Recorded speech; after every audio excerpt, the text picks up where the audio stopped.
Merci Seigneur Jésus-Christ. Père, je te rends gloire, je te loue, je te bénis.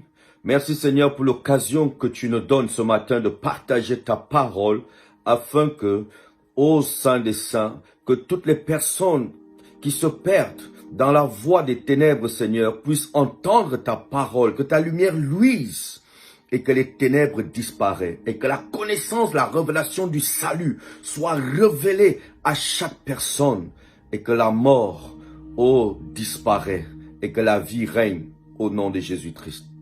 Merci bien-aimés. C'est une occasion encore ce matin. Nous allons partager la parole. Nous avons vu la dernière fois qu'il est écrit dans 1 Corinthiens chapitre 15 au verset 55. Or, mort, où est ta victoire? Mort, où est ton aiguillon? Au verset 56, l'aiguillon de la mort, c'est le péché. Et la puissance du péché est manifestée par la loi. La loi a été donnée à Moïse. La loi était comme un pédagogue de malédiction. Là, pourquoi? Parce que la loi révélait à l'homme le mauvais côté de sa vie, les mauvais penchants de son cœur, mais ne lui donnait pas la force de s'en détacher. Et c'est pour cela que le Seigneur Jésus-Christ est venu, par amour, pour maintenant nous sauver de l'influence du péché, parce que le salaire du péché, c'est la mort. Ézéchiel chapitre 18 au verset 4. La Bible dit, c'est l'âme qui pêche, c'est elle qui mourra.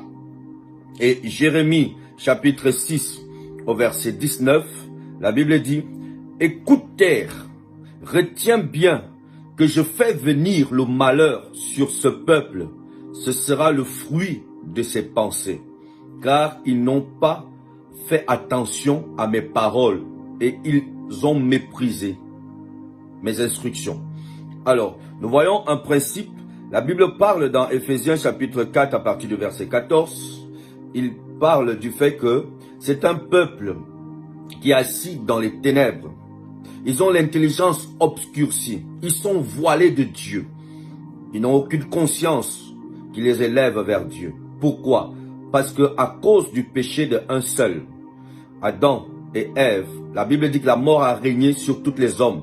Mais à plus forte raison, ceux qui reçoivent l'abondance de la grâce et qui reçoivent le don de la justice, la justification. La Bible dit, ils régneront avec Christ, lui seul. Alors, comment est-ce que la mort a commencé à régner dans la vie de l'être de l'homme?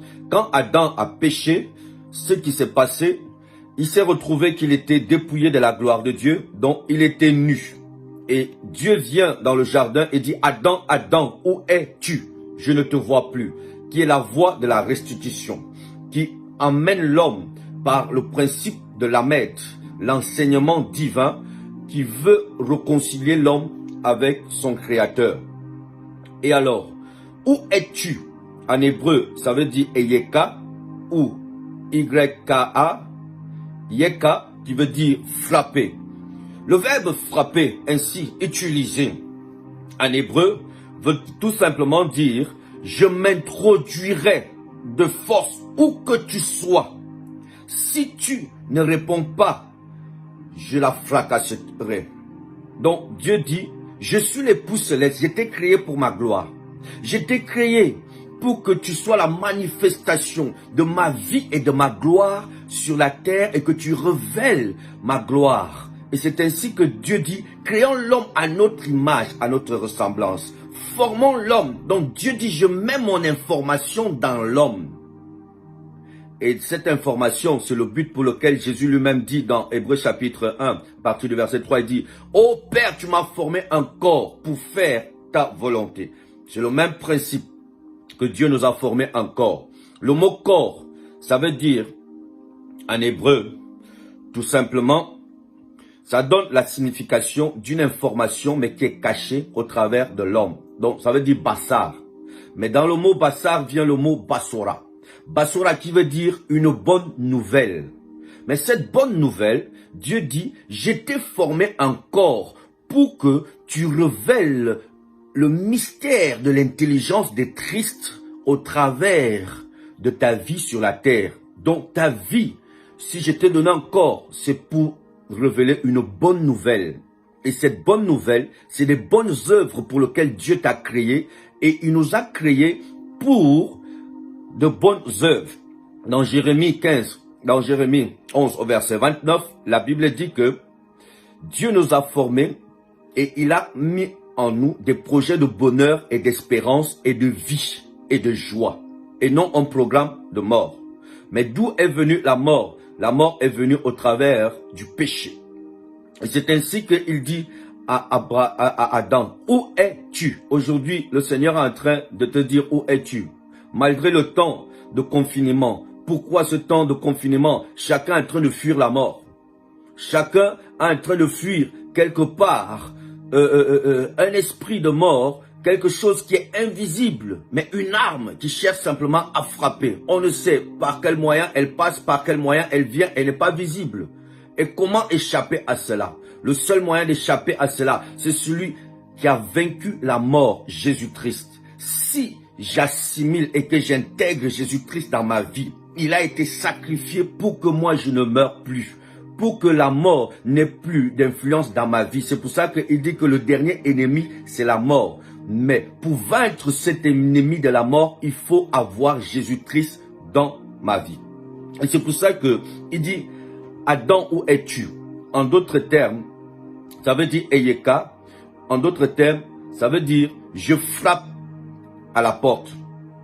Et Jésus est en train de dire, à cause de l'amour que j'ai pour toi, j'ai laissé des tribulations, j'ai laissé des épreuves, j'ai laissé des pandémies, j'ai laissé des épidémies arriver comme celle-ci. Mais avec un seul but, c'est pour fracasser tout ce à quoi tu mets appui, tout ce à quoi tu cherches ton secours, tout ce à quoi tu veux mettre ta force. C'est sur l'argent, c'est sur les femmes, c'est sur la boisson, c'est sur l'alcool, c'est sur les plaisirs de la vie. Tout ce à quoi tu veux mettre ton orgueil, Dieu dit, je viendrai fracasser cela. C'est ainsi qu'il dit dans Apocalypse chapitre 3, à partir du verset 19, il dit, moi, je reprends et je châtie tout ce que j'aime. Aie donc du zèle et répands-toi.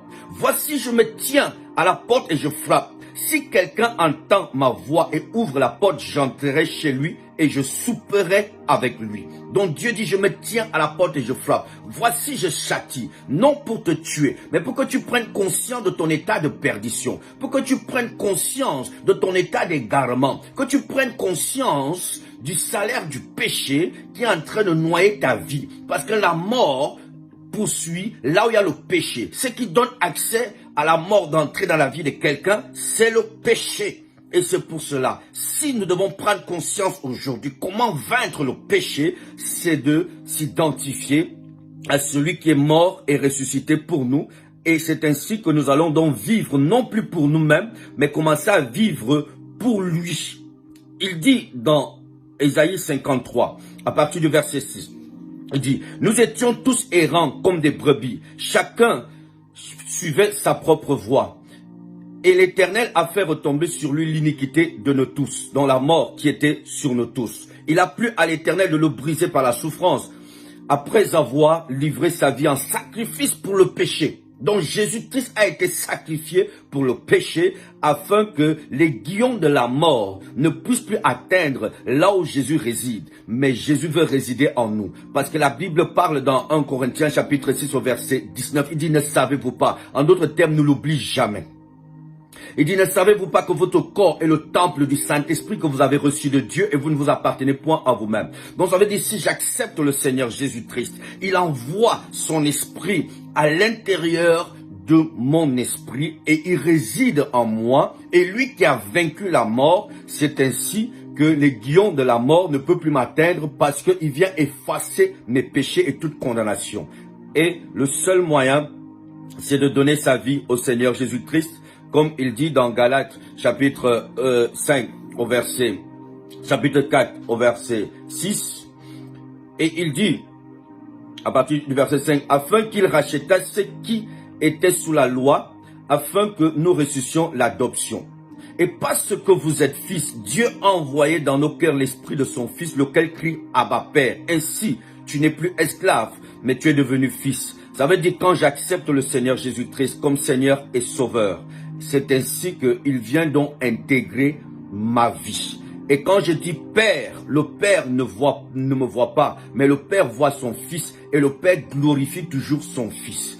Alors, le seul moyen d'être sauvé, c'est de donner sa vie au Seigneur Jésus-Christ et d'inviter le Seigneur Jésus-Christ dans ton cœur, en confessant de la bouche et en croyant dans ton cœur que Jésus-Christ est ton Seigneur. Et c'est ainsi qu'il viendra donc pour intégrer ta vie. C'est ainsi que nous voyons aussi la chute de l'homme par rapport à Caïn et Abel. Caïn, ça veut dire nid ou ça veut dire la semence en hébreu, ce qui veut dire que Dieu a mis sa semence en l'homme. Et il dit à Caïn, le péché se couche à ta porte, la mort se couche à ta porte, mais toi domine sur lui. Et Caïn va céder à la mort en allant tuer son frère. Mais Abel, c'est la même personne que Caïn. Abel ou Avel, ça veut dire, en d'autres termes, le souffle. Et dans Job 32 au verset 8, la Bible dit, en réalité, en l'homme, c'est l'esprit, mais c'est le souffle du Tout-Puissant qui donne l'intelligence. Alors Dieu dit que, au travers de la réconciliation, Dieu veut ranimer son souffle en nous. Dieu veut ranimer son esprit en nous. Il veut nous permettre de vivre maintenant, non plus par nous-mêmes, mais vivre au travers de sa vie. Si cette parole, tu ouvres ton cœur, Jésus-Christ vient dans ta vie, la mort ne peut plus accéder dans ta vie. Là où il y a Jésus, la mort ne peut pas être. C'est la vie qui règne.